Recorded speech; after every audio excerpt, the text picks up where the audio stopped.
बहू, अपनी ननद का सामान बांध दो। शुक्ला जी की तबीयत ज़्यादा सही न होने की वजह से उनकी पत्नी सरला जी ने इस घर की बागडोर अपने हाथों में लिए हुए थी। बेटा अनिरुद्ध और बहू रेवती पर पूरा कंट्रोल था। दो पोते जो अब बड़े हो रहे थे, लेकिन मजाल क्या कि कोई काम खुद की मर्जी से कर लें। दूसरा बेटा अनुज अपना सब परिवार लेकर दिल्ली में रहता है। सरला जी की इकलौती बेटी प्रिया की शादी बनारस में ही हो गई। माँ की दुलारी बेटी का रोज मायका आना जाना लगा रहता था और सरला जी बेटी को देख ये भूल ही जाती कि बेटी अब खुद माँ बन गई है। बेटी को देखते ही माँ की ममता का समंदर छलक उठता। जब भी प्रिया एक दिन के लिए मायके आती, रसोई में पकवानों की खुशबू पूरे मोहल्ले में फैल जाती। उस दिन उनकी बहू का पूरा दिन रसोई में ही बीतता। लेकिन मजाल क्या कि माँ बेटी के मुंह से रेवती के लिए प्यार के दो बोल निकल जाएं। उल्टा ना तो उसे कुछ खाने को पूछा जाता और उन पकवानों में कितनी कमियां निकाली जाती। और प्रिया का इस तरह का मायके भ्रमण महीने में 3-4 बार तो हो ही जाता। रेवती के दोनों बेटों को ही पसंद नहीं था कि उनकी दादी उनकी माँ के साथ नौकरों सा व्यवहार करे। कितनी बार खुद अनिरुद्ध जी ने माँ से बात करने की कोशिश की, लेकिन रेवती ने उनके कदम रोक लिए।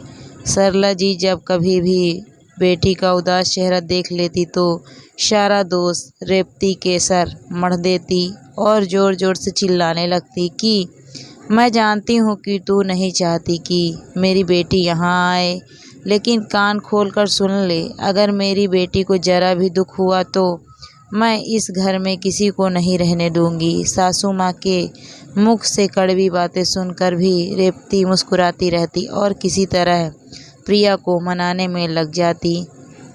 रेवती के बेटे माँ से हमेशा कहते, माँ दादी इतना बुरा भला कहती है और आपको कोई फर्क नहीं पड़ता। वह हमें क्या निकालेगी, हमें यह घर छोड़कर उन्हें छोड़कर चलते हैं ना।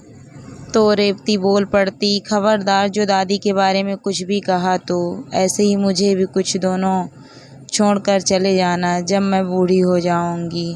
दोनों बच्चे माँ की बातें सुनकर चुप हो जाते हैं। एक सुबह रेवती उठी तो देखा कि माँ अपनी नियत जगह पर नहीं बैठी है। रोज सुबह बड़े से आंगन में एक खंभे के पास मोड़ा लेकर बैठे बहू को 4 बातें सुनाने के लिए तैयार रहती थी, लेकिन आज नहीं।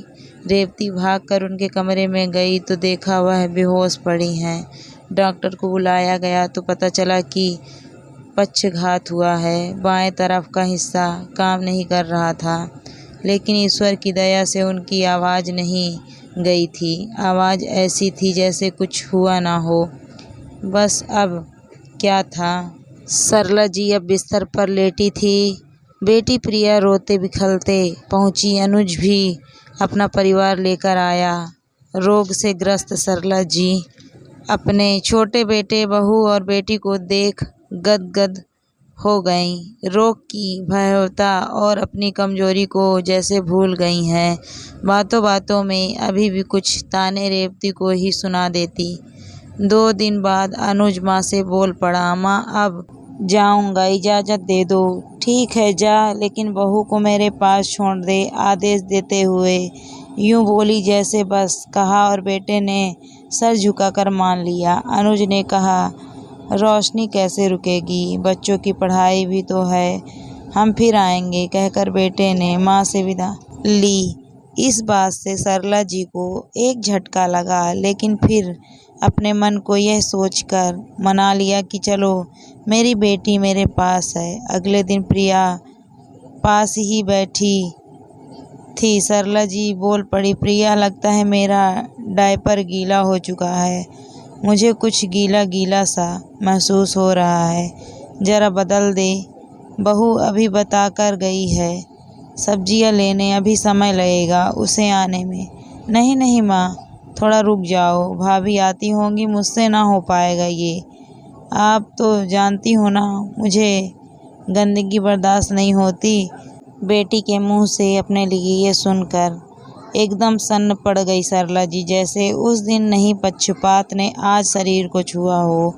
वो चुप थी, लेकिन आंखों से आंसू बह रहे थे। तभी रेवती आई। माँ की आंखों से आंसू बहता देख घबरा गई। माँ, कुछ दुख रहा है क्या?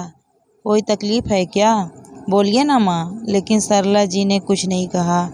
कहती भी क्या, जिस बेटी को आज तक चंदन की तरह माथे पर रखा, उसे आज वो गंदगी लग रही है। दूसरे दिन एक मैगजीन लेकर आकर माँ के पास बैठ गई। तभी प्रिया का फ़ोन बज उठा। प्रिया ने फ़ोन उठाया। हेलो। हाँ मम्मी जी, प्रणाम। नहीं, मैं अभी नहीं आ सकती। आप तो जानती हैं ना, माँ बिस्तर पर है, कितना कुछ करना होता है मुझे। भाभी अकेले कैसे सब कुछ संभालेगी? जी, जल्दी ही लौटने की कोशिश करूँगी, कहकर प्रिया ने फ़ोन काट दिया। सरला जी देख रही थी कि बेटी इतना झूठ बोल रही है। उनकी सेवा तो दूर, एक गिलास पानी भी नहीं ले रही है खुद से। गुस्से से कांपते होठों को काबू में करते हुए चिल्लाती हुई बोल पड़ी। रेवती बहू, सुन रही है? कहाँ है तू? जल्दी आ यहाँ। रेवती रसोई में थी। शायद आवाज़ देर से पहुँची। घबराई सी कमरे में आई तो प्रिया बरस पड़ी। क्या भाभी, माँ कब से बुला रही है, सुनती क्यों नहीं हो? हाँ माँ, क्या बात है, बोलिए। उनके चेहरे की तरफ झुकती हुई बोली तो सरला जी ने कहा, बहू जा, अपनी ननद का सामान पैक कर दे। उसकी सासू माँ का फ़ोन आया था, वह आज अपने घर जाएगी। उसे भी तो अपना घर संभालना है। और हाँ सुन, अनिरुद्ध से कहकर मिठाई भी भिजवा देना साथ में, यह अभी जाएगी। प्रिया ने माँ की बातें सुनी तो बोल पड़ी, लेकिन माँ, मैं तो कह रही थी। नहीं, तू जा, मेरी बहू है, वो मुझे संभाल लेगी, तू अपनी गृहस्थी संभाल। प्रिया समझ गई कि माँ गुस्से में है, सो वह चुपचाप चली गई और सरला जी ने चुपचाप अपनी आंखें मूंद ली। शायद वह अपनी ही गलतियों का हिसाब किताब कर रही थी। कुछ दिनों तक रेवती के अथक प्रयास और सेवा से वो थोड़ा उठने बैठने लगी। वाणी एकदम मधुर हो गई थी, किसी से कोई शिकायत नहीं, यहाँ तक कि प्रिया और अनुज से भी नहीं। प्रिया अभी भी माँ से मिलने आती तो रसोई में वैसे ही पकवान बनते, लेकिन अंतर इतना था कि तब उन पकवानों को खाने से पहले सरला जी बहू को भी अपने पास प्यार से बुलाकर बैठाती और बहू सास के बीच मौन संवाद हो गया था।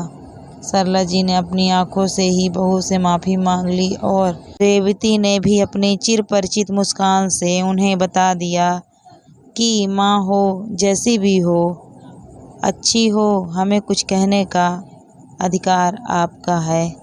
Thank you for watching my video.